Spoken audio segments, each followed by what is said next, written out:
अच्छा सुनो, सब्सक्राइब करते वक्त ना घंटी बजा देना ताकि जब मैं ऑनलाइन आऊँ तो तुम्हारे फोन की भी नमस्कार दोस्तों, स्वागत है आप सभी का हमारे YouTube चैनल पर। तो आज हम बात करेंगे UP DElEd BTC admission 2025 latest update के बारे में। तो आज हमारी तारीख हो चुकी है 13 मार्च 2025। आज की ब्रेकिंग न्यूज हम इस वीडियो में देखेंगे। सबसे पहले होली की ढेर सारी शुभकामनाएं आप सभी को। जी हाँ, 2025 रजिस्ट्रेशन का प्रोसेस और 2024 बैच में जो बच्चे बच गए हैं उनका एडमिशन कब तक होगा, इस वीडियो में छोटी सी अपडेट्स को देखेंगे और वीडियो को खत्म करेंगे। देख सकते हैं यूपी डीएलएड की ऑफिशियल वेबसाइट 13 मार्च तक की Uttar Pradesh diploma in elementary education. यहाँ पर अब कोई भी आपको टाइमलाइन नहीं दिख रहा है। जी हाँ दोस्तों, जो भी माइनॉरिटी कॉलेज में एडमिशन होना था वो अप्रूवल हो चुका है। और यहाँ पर सीटेट की वेबसाइट देख लीजिए। जो बच्चे नया एडमिशन लिए वो बच्चे वेट कर रहे हैं कि कब सीटेट के लिए ऑनलाइन आवेदन की प्रक्रिया शुरू हो। ठीक है, अगली अपडेट आती है। साइबर ठगों ने टेलीग्राम ऐप के जरिए म्यांमार में नौकरी का दिया था झांसा। एसटीएफ ने म्यांमार से लाए गए 64 लोगों से की है पूछताछ। अगली अपडेट देखिए। सामूहिक विवाह योजना में अप्रैल से मिलेंगे 1 लाख, मुख्यमंत्री जी कह रहे हैं। अगली अपडेट आती है 18 मई को होंगे बेसिक शिक्षकों के पारस्परिक अंतर जनपदीय स्थानांतरण। ठीक है, अच्छी खबर है। CUET से भी बीटेक में दाखिला होगा। एक और बात आपको बता दें, इसको आप लोग सीटेट मत समझिएगा। जो बच्चे नए रहते हैं ना, थोड़ा सा कंफ्यूजन होता है, इसलिए ये वाली अपडेट हम आपके सामने रखे हैं। चयन सूची में शामिल होने से नियुक्ति का दावा नहीं किया जा सकता। ये दोस्तों बड़ी अपडेट आ रही है। ये अपडेट सुप्रीम कोर्ट से है। सुप्रीम कोर्ट ने अपने एक फैसले में सरकारी नौकरियों में भर्ती में नियम कानून पर आधारित पारदर्शी प्रक्रिया अपनाए जाने पर जोर देते हुए फिर दोहराया है कि चयन सूची में शामिल होने से उम्मीदवार नियुक्ति का दावा नहीं कर सकता। लेकिन साथ ही कहा कि भर्ती करने वाले अथॉरिटी चयन सूची में शामिल व्यक्ति को नियुक्ति न देने के लिए मनमाने ढंग से इनकार भी नहीं कर सकती।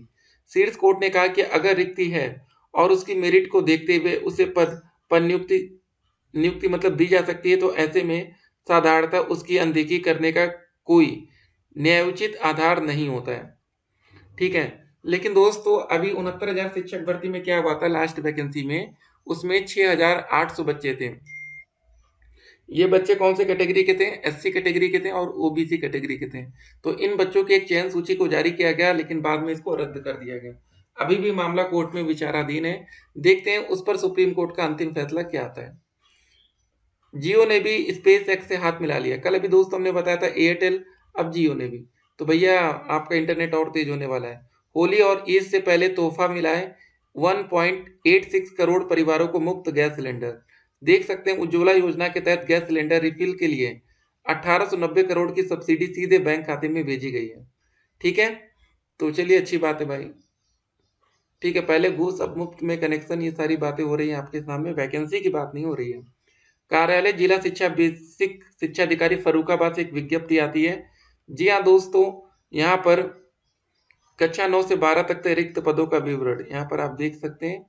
कुछ वैकेंसी वहाँ पर खाली है।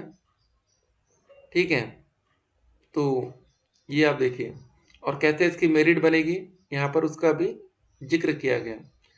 तो दोस्तों यहाँ पर देखिए क्या लिखा। जनपद फर्रुखाबाद के उच्चीकृत केजीबीवी में चयन हेतु आवेदन पत्र का प्रारूप क्या रहेगा। यहाँ पर पद का नाम, विषय का नाम, आवेदक का नाम, ये सारी चीजें हैं।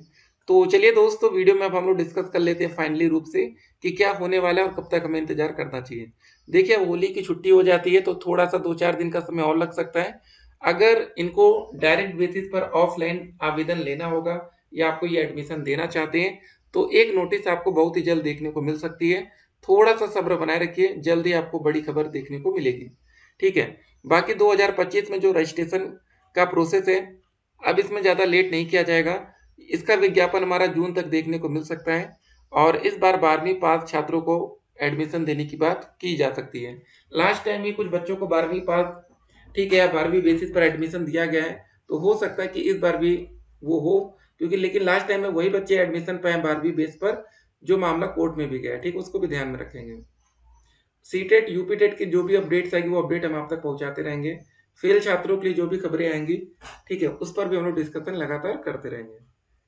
तो सीटेट यूपीटेट का फॉर्म, जी हाँ दोस्तों, आपके मन में एक सवाल होगा, सीटेट के लिए ऑनलाइन आवेदन की प्रक्रिया, यूपीटेट के लिए ऑनलाइन आवेदन की प्रक्रिया। देखिए अब दोस्तों, अगर आपको सीटेट का फॉर्म अभी तक आपने नहीं डाला है, ठीक है, कभी भी जैसे फर्स्ट टाइम डालने जा रहे हैं, तो कुछ बातें आपको ध्यान में रखनी पड़ेंगी। सीटेट का जो पेपर होता है उसमें 2 पेपर होते हैं, एक पेपर 1 होता है और एक पेपर 2 होता है। जो बच्चे डीएलएड से आते हैं वो पेपर 1 और 2 दोनों के लिए एलिजिबल होते हैं।